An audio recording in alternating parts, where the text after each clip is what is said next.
Негизинен кылмыш иш катталды, арыз катталды, ошонун мыйзам текшерилишин, мөөнөтүндө текшерилишин, сапаттуу көзөмөл, андан кийин айыбы мыйзамда туура квалификацияланып бекитилиши, сотко катышкан прокурор кылмыштын материалдары менен терең изилдеп таанышып, сотто объективдүү катышуу, эгерде сиз айткандай сотто күнөөсү далилденбесе, же кандайдыр мүчүрүштөр болсо, прокуратура коркпостон ошол соттолуучунун да укугун коргогон органга айланыш керек да.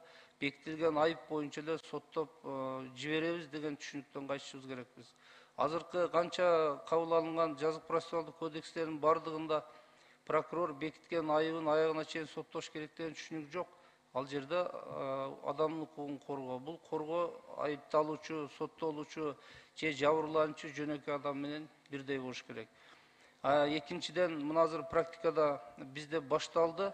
Жарандык иштер боюнча да кээ бир категорияда прокурорлор катышат, билесиз. Алар боюнча да сиз айткандай негизсиз сунуштар менен кайрылуу болсо, биз жазалап баштадык. Эгерде келтирилген сунуш негиздүү болсо, жазыш керек.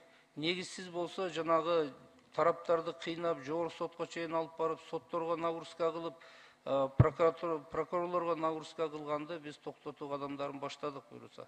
Кылмыш иштер боюнча да ошондой кадамдар башталып атат. Азыр ошол боюнча бизде чоң аракеттер болуп атат да системада. Рахмат, бул туура кадам деп ойлойм.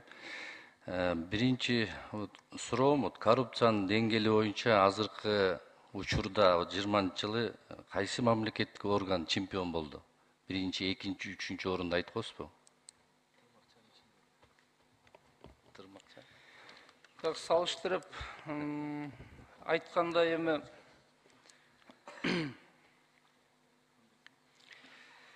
коррупция беренеси менен козголгон кылмыштар 2020-жылы Кыргыз Республикасынын Жада кодексинин 319 беренеси боюнча кылмыш жоруктар бирдиктүү реестерине 42 материал катталган. Прокуратура органдары 7, улуттук коопсуздук мамлекеттик кызматы 32, экономикалык кылмышка каршы күрөшүү мамлекеттик кызматы 3. Бул жерден эми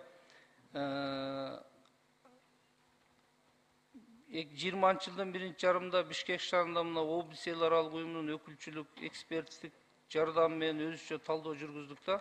Ошол жерде мамлекеттик органдарда төмөндөгүдөй критерийлерди эске алдык.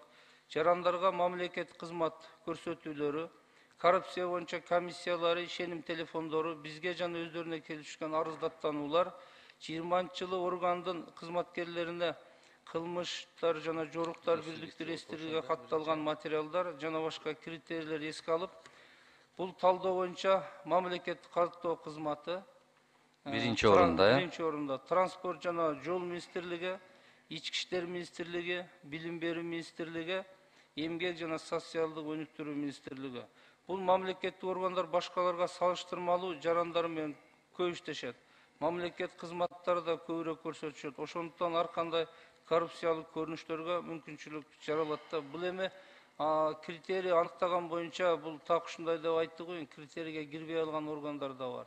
Бүгүн жашыруун эмес, азыр мамлекетте бардык органдар коррупцияга сазгап атканда, муну эми конституция кабыл алуу менен мен ойлойм, бул аткаруу бийлиги тарабынан бул чара көрүлүп, бир башка бир нукка түшөт деген ойдомун. Рахмат.